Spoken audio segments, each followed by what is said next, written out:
হরে কৃষ্ণ। কৃষ্ণনগর ঘূর্ণি গাঙ্গুলিপাড়ায় অবস্থিত শ্রীগোপাল মন্দিরে আজ আমরা শ্রীমদ্ ভাগবত গীতা গ্রন্থ আস্বাদন করছি।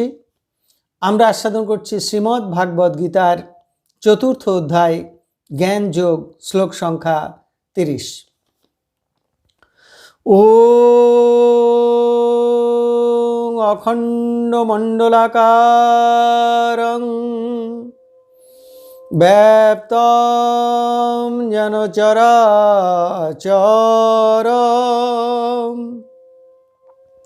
তৎপদং দর্শিতং যেন তস্मै শ্রী গুরুবে নমঃ। ওং নমো ব্রহ্মণ্যদেবায় গো ব্রাহ্মণহিতায় চ জগদ্ধিতায় কৃষ্ণায় গোবিন্দায় নমো নমঃ। ওং নারায়ণং নমস্কৃত্যং নরং চৈব নরোত্তমং দেবীং সরস্বতীং ব্যাসং ততো জয়মুদীরয়েৎ। মূকং করোতি বাচালং পঙ্গুং লঙ্ঘয়তি গিরিম যৎকৃপাতমহং বন্দে পরমানন্দমাধবম। ওং সর্বমঙ্গলমঙ্গলে শিবে সর্বার্থসাধিকে শরণ্যে ত্র্যম্বকে গৌরে নারায়ণী নমস্তুতে। হরি ওং তৎসৎ, হরি ওং তৎসৎ, হরি ওং তৎসৎ। কৃষ্ণনগর ঘূর্ণি গাঙ্গুলিপাড়ায় অবস্থিত শ্রীগোপাল মন্দিরে আজ আমরা শ্রীমদ্ ভাগবত গীতা গ্রন্থ আস্বাদন করছি। আমরা আস্বাদন করছি শ্রীমদ্ ভাগবত গীতার চতুর্থ অধ্যায় জ্ঞান যোগ, শ্লোক সংখ্যা 30। অপরে নিয়ত আহারাহা প্রাণান প্রাণেষু জুহবতি সর্বে অপি এতে যজ্ঞবিদ যজ্ঞ খোপিত কলমসা। এখন আমরা এই শ্লোকটির অন্তর্গত শব্দগুলির অর্থ জেনে নেব। নিয়ত আহারা পরিমিত আহারকারী, অপরে অন্য কোনো যোগী, প্রাণান প্রাণবায়ুকে, প্রাণেষু প্রাণবায়ুতে, জুহবতী আহুতি দেন, এতে সর্বে অপি এই সকল সাধকেরাও, যজ্ঞবিদ যজ্ঞবিদ, যজ্ঞ খোপিত কলমসা যজ্ঞের দ্বারা পাপ নাশ করেন। তাহলে এই শ্লোকটির বঙ্গানুবাদ কি দাঁড়ালো? অপর কোনো যোগী পরিমিত আহার করেন এবং প্রাণবায়ুতে প্রাণবায়ু আহুতি দেন, এই সকল প্রকার যজ্ঞকারীরা যজ্ঞবিদ, তারা যজ্ঞের দ্বারা সকল প্রকার পাপ থেকে মুক্ত হন। এখন আমরা এই শ্লোকটির অন্তর্নিহিত ভাব আস্বাদন করব। ভগবান শ্রীকৃষ্ণ অর্জুনকে বললেন যে, হে অর্জুন, অন্য এক প্রকার প্রাণায়াম পরায়ণ যোগী আছেন, তারা নিয়ত আহারাহা অর্থাৎ পরিমিত পরিমাণ আহারকারী। তারা একেবারে পেট পুরেও আহার করেন না, আবার উপবাসেও থাকেন না। তারা পরিমিত পরিমাণ আহার করেন যাতে প্রাণায়াম করা এবং জপ ধ্যান করা সহজ হয়। তারা প্রাণবায়ুতে প্রাণবায়ু আহুতি দেন। স্বামী রাম সুখদাস এই কথাটিকে এইভাবে বলেছেন যে, তারা প্রাণবায়ুকে প্রাণবায়ুতে আহুতি দেন এবং অপান বায়ুকে অপান বায়ুতে আহুতি দেন।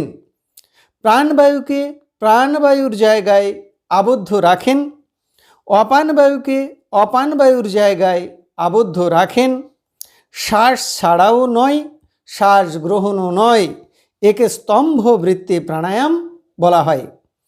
এইভাবে প্রাণায়াম করলে চিত্তের মালিন্য দূর হয়, অন্তঃকরণ নির্মল হয় এবং এর সঙ্গে ধ্যান ধারণা করলে জীবাত্মা এবং পরমাত্মার মিলন হয় এবং সমাধি লাভ হয়।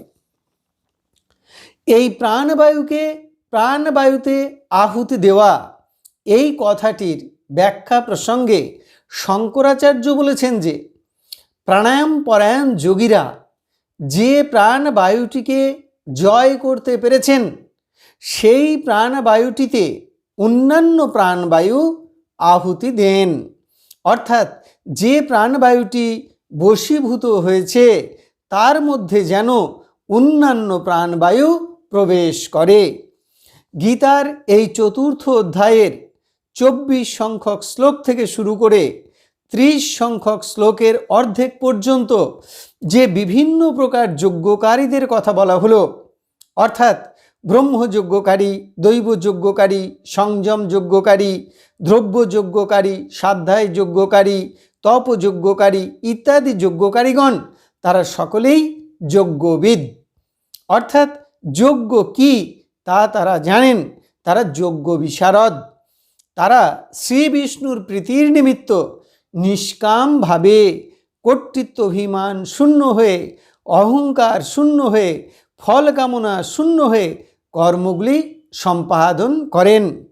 তারা ভগবানের প্রীতির জন্য, লোক হিতের জন্য, লোক সংগ্রহের জন্য বা জীব উদ্ধারের জন্য নিষ্কামভাবে কর্ম করেন।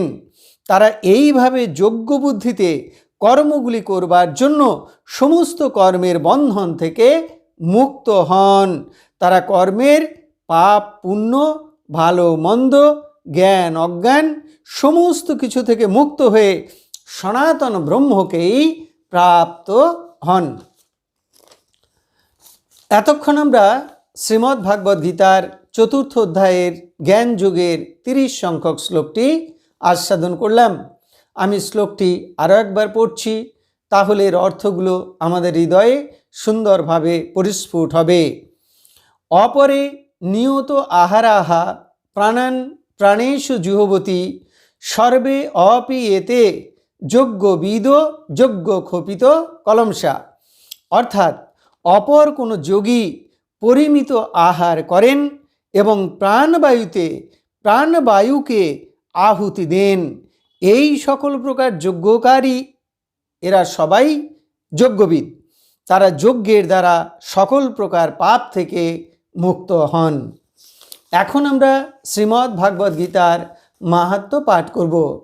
শ্রী ভগবান উবাচ গীতা মে হৃদয়ং পার্থ গীতা মে সারমুত্তমম গীতা মে জ্ঞানমত্যগ্রং গীতা মে জ্ঞানমব্যয়ম গীতা মে চ উত্তমম স্থানম গীতা মে পরমম পদম গীতা মে পরমং গুহ্যং গীতা মে পরমো গুরুঃ গীতাশ্রয় অহং তিষ্ঠামি গীতা জ্ঞানং সমাশ্রিতং ত্রিলোকিং পালয়ামি অহম গীতা নামানি বক্ষ্যামি গুহ্যানি শৃণু পাণ্ডব কীর্তনাৎ সর্ব পাপানি বিলয়ং যান্তি তৎক্ষণাৎ গঙ্গা গীতা চ সাবিত্রী সীতা সত্তা পতিব্রতা ব্রহ্মা বলি ব্রহ্ম বিদ্যা ত্রিসন্ধ্যা মুক্তি গেহিনী অর্ধমাত্রা চিদানন্দা ভবগ্নি ভ্রান্তি নাশিনী বেদত্রয়ী পরানন্দা তত্তার্থ জ্ঞান মঞ্জুরি ইতে তানি জপ নিত্যং নর নিশ্চল মানসঃ জ্ঞান সিদ্ধিং লভে নিত্যং তথান্তে পরমম পদম। এখন আমরা ভগবান শ্রীকৃষ্ণের চরণে প্রার্থনা জানাবো। হে কৃষ্ণ কৃপা সিন্ধু, এই নাও তুমি আমার দেহ, এই নাও তুমি আমার মন, এই নাও তুমি আমার প্রাণ, এই নাও তুমি আমার আত্মা, এই নাও তুমি আমার জীবন যৌবন যথা সর্বস্ব।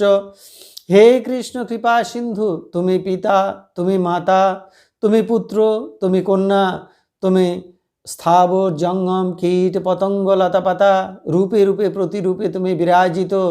তুমি ব্যতীত এই ত্রিভুবনে আর কিছু নেই। হে কৃষ্ণ কৃপা সিন্ধু, তোমার আতুল চরণে কোটি কোটি নমস্কার। পুনরায় তোমার আতুল চরণে কোটি কোটি নমস্কার। তুমি আমাদের শুদ্ধা ভক্তি দাও, ব্রহ্ম জ্ঞান দাও, সকলের কল্যাণ করো, সকলের মঙ্গল করো। আপনারা সকলে ভালো থাকুন, সুস্থ থাকুন, আনন্দে থাকুন। হরে কৃষ্ণ।